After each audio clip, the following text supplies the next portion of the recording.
testing my vlog setup. Using a Biltwell lane splitter, GoPro 3 Silver,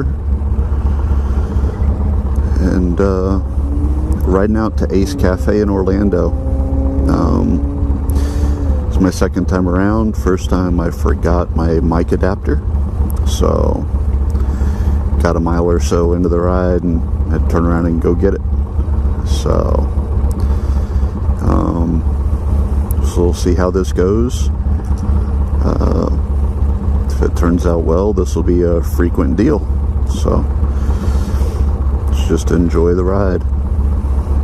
It's actually really nice to be rolling because it is hot as usual in Central Florida in the summertime.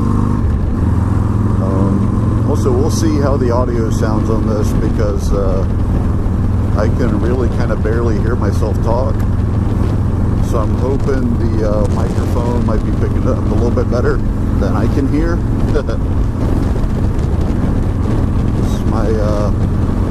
My pipes do make a little bit of noise, and there's some wind noise from this helmet. It really is a beautiful day out here. It's supposed to rain this afternoon, but hopefully I'll be at least on my way home by then.